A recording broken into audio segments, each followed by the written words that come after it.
নমস্কার। হ্যালো বন্ধুরা, আশা করি আপনারা সকলে ভালোই আছেন। এর আগের ভিডিওতে অর্থাৎ পার্ট 2তে বিস্তারিতভাবে জানানো হয়েছে যে চোখের কি রোগে কি ইঞ্জেকশন দেওয়া যেতে পারে, এবং তার আগের ভিডিওতে অর্থাৎ পার্ট 1এ চোখের ভিতরে ইঞ্জেকশনের বিষয়ে সংক্ষেপে সব কিছু জানানো হয়েছে। যাদের ওই ভিডিও দুটি দেখা হয়নি তারা অবশ্যই দেখে নেবেন।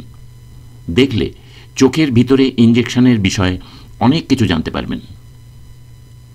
এই ভিডিওতে অর্থাৎ পার্ট 3তে আপনারা জানতে পারবেন যে চোখের ভিতরে ইঞ্জেকশন দেওয়া হলে চোখের কি কমপ্লিকেশন বা জটিলতা হতে পারে।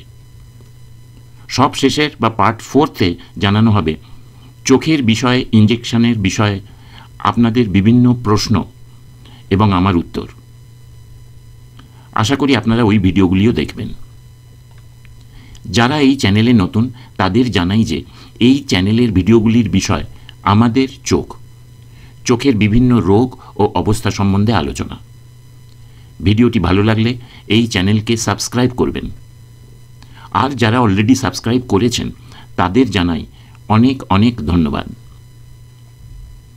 আগে বলেছি, আবার বলছি যে চোখের ভিতরে ইঞ্জেকশন দিলে শরীরে সাইড এফেক্ট বা পার্শ্ব প্রতিক্রিয়া হওয়ার সম্ভাবনা থাকে না, বা হলেও খুবই কম হয়। এছাড়াও যেহেতু ওষুধটি সরাসরি চোখের ভিতরে প্রবেশ করে, এটি কাজের জায়গায় আরও তাড়াতাড়ি এবং কার্যকরভাবে পৌঁছতে পারে। এতে অনেক ভালো কাজ হয় ও তাড়াতাড়ি কাজ শুরু হয়। যদিও চোখের ভিতরে ইঞ্জেকশন অনেক উপকারী প্রমাণিত হয়েছে, কিন্তু একটা কথা মনে রাখার দরকার যে চোখে বা শরীরে কোনো অপারেশন হলে বা ইঞ্জেকশন দিলে একদিকে যেমন চোখের ও শরীরের স্বাস্থ্যের উন্নতি হয়, অন্যদিকে কোনো মানুষের কিছু পার্শ্ব প্রতিক্রিয়া বা সাইড এফেক্ট হওয়ার সম্ভাবনা থাকে। চোখের ইঞ্জেকশন দেওয়ার পর চোখে বা শরীরে এর পার্শ্ব প্রতিক্রিয়া বা সাইড এফেক্ট খুবই কম হয়, প্রায় হয় না বললেই চলে, কিন্তু হওয়ার সম্ভাবনা থেকে যায়। এইগুলি এই ভিডিওর আলোচনার বিষয়। প্রথমে জানা যাক যে চোখের ভিতরে ইঞ্জেকশন দেওয়ার পর রোগীর কি অসুবিধা হতে পারে। অর্থাৎ এইগুলি পার্শ্ব প্রতিক্রিয়া নয়, এই উপসর্গগুলি থেকে যায় না, প্রথমে হতে পারে পরে চলে যায়। এছাড়াও এইগুলি সকলেরই যে হয় তা কিন্তু নয়, কোনো মানুষের হতে পারে। 1. ব্যথা। ইঞ্জেকশন দেওয়ার সময় ব্যথা লাগে না, তার কারণ ওই সময় চোখকে ড্রপ বা ইঞ্জেকশন দিয়ে সাময়িকভাবে অসাড় করে নেওয়া হয়।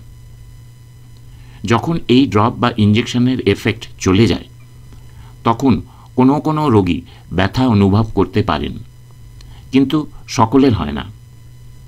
অনেক রোগীর কোনো ব্যথা থাকে না, শুধু একটু ডিসকমফর্ট বা অস্বস্তি মনে হয়।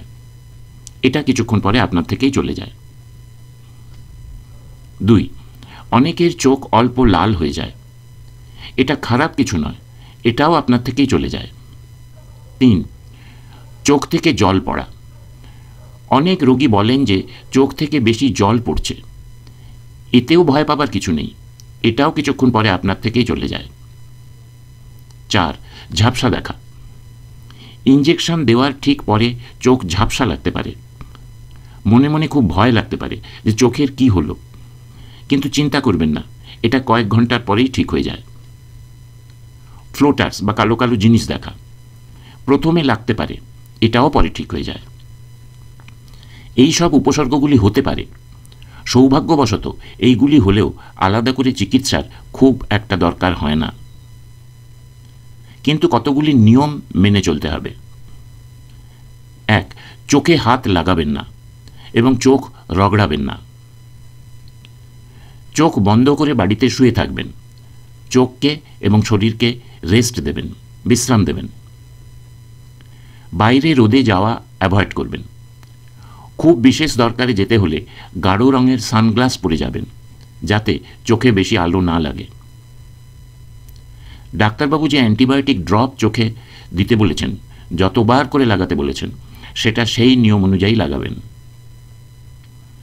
সঠিক ফলো আপ। ডাক্তারবাবু যেদিন রোগীকে দেখতে যেতে বলেছেন ঠিক সেই দিন অবশ্যই গিয়ে ওনাকে চোখ পরীক্ষা করাবেন। আর যদি চোখে খুব ব্যথা, খুব ঝাপসা দেখা ও লাল ভাব বেড়ে যায় তাহলে উনি যেদিন দেখাতে যেতে বলেছেন তার আগেই ওনাকে গিয়ে দেখাবেন। এবার জানা যাক যে চোখে ইঞ্জেকশন দেওয়ার জন্য কি কি পার্শ্ব প্রতিক্রিয়া বা সাইড এফেক্ট হতে পারে। এই সাইড এফেক্টগুলি খুব কম হয় কিন্তু হতে পারে। এইগুলি হলে এর আলাদা চিকিৎসা করার দরকার হতে পারে। চোখের বাইরে রক্ত জমে যেতে পারে, অর্থাৎ সাবকনজাংটাইভাল হেমারেজ হতে পারে। চোখের ভিতরে রক্তক্ষরণ হতে পারে, অর্থাৎ ভিট্রিয়াসে রক্তক্ষরণ বা ভিট্রাস হেমারেজ হতে পারে। এর জন্যে দৃষ্টি খুব ঝাপসা হয়ে যেতে পারে। রেটিনাতে ফুটো হয়ে যেতে পারে এবং পরে রেটিনাল ডিট্যাচমেন্ট হয়ে যেতে পারে। ইঞ্জেকশন দেওয়ার সময় চোখের ভিতরের লেন্সে আঘাত লাগলে বা অনেক সময় যে ওষুধ চোখের ভিতরে দেওয়া হচ্ছে তার থেকে চোখের ছানি এসে যেতে পারে। খুবই কম ক্ষেত্রে চোখের ভিতরে যে ইঞ্জেকশন দেওয়া হচ্ছে তার জন্যে চোখে অ্যালার্জি হতে পারে। চোখে প্রেশার বেড়ে যেতে পারে, ইন্ট্রাঅকুলার প্রেশার বেড়ে যেতে পারে। আর সবথেকে যেটা বেশি ভয়ের কারণ সেটা হতে পারে চোখের ভিতরে সংক্রমণ বা ইনফেকশন হয়ে যেতে পারে, অর্থাৎ এন্ডোফথালমাইটিস হয়ে যেতে পারে। যদিও এটা খুব কম হয়, কারণ ইঞ্জেকশন সম্পূর্ণ জীবাণুমুক্ত পরিবেশে বা স্টেরাইল পদ্ধতিতে দেওয়া হয়, কিন্তু হওয়ার সম্ভাবনা থাকে। আগে বলেছি, আবার বলছি যে এই সব কমপ্লিকেশন বা জটিলতা খুব কম হয়, সুতরাং আপনারা ভয় পাবেন না। ইঞ্জেকশন দেওয়ার পর কতগুলি উপসর্গ হলে যত তাড়াতাড়ি সম্ভব আপনার চক্ষু বিশেষজ্ঞকে আপনার চোখ পরীক্ষা করাতে যাবেন।